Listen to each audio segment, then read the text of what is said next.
more looked after, more cared for, more and so that's what he said, that was one of the things that he came across, and he tried to introduce into communities. These are kind of techniques, spiritual techniques. Prabhupada talks about that in the seven parts of ISKCON, the seven missives, or I forget what he called them now. And one of those was to bring about spiritual techniques. Ultimately, he was talking like this, and so these are techniques in which we can bring about spiritual life, and so seeing devotees in that light is so rewarding. It's actually the most rewarding thing, because ultimately, dormantly, we are all pure devotees. This is what is explained in our philosophy. This is the philosophy. I'm not making this up. I'm not trying to soft soap and saying, oh yeah, we're all wonderful, we're all great. No, this is the philosophy. We actually are. So people who take to Krishna consciousness are in that, who seriously take that, serious and sincere. This has to be there. I'm not talking about some charlatan meditators here, or although the different stages, Kanishna, Madhyama, Uttama, are there. So if we approach the situation by seeing the good and looking for the best in that person, I remember one of my previous mentors would say this, that the more you look for the good in another person, the more they are likely to live up to that particular standard.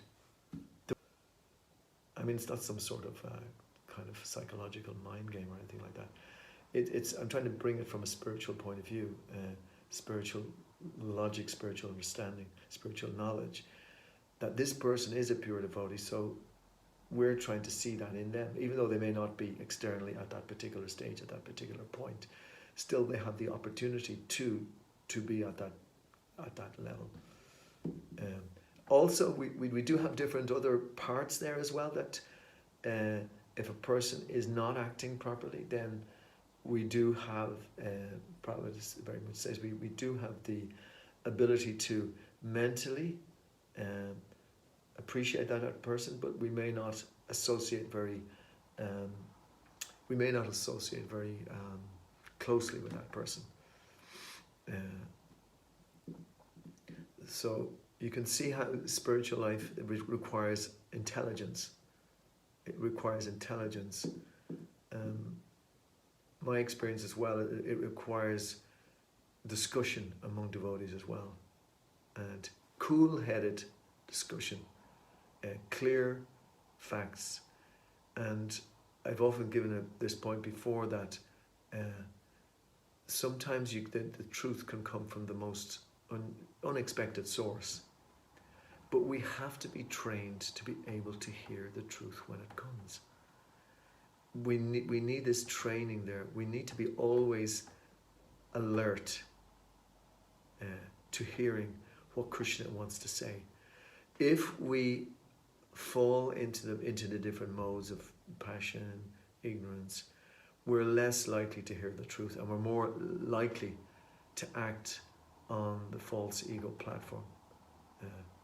And listen, I could spend a whole class here speaking about the forest of material world, of how illusioned we can become, and how we become attached to endless things, just because we're not able to control the forces of lust, anger, greed, illusion, madness, envy. And there's so many verses in the Bhagavad Gita which explain to us how we have to control the forces of lust and anger. We have to be able to do that. Because if we bring this into our daily lives, or into the association of devotees, we're going to create the material world again. The material world is full of envy. Nirmatsaranam Shatam. It's in the first part of the Bhagavatam. This philosophy is for the non-envious. We have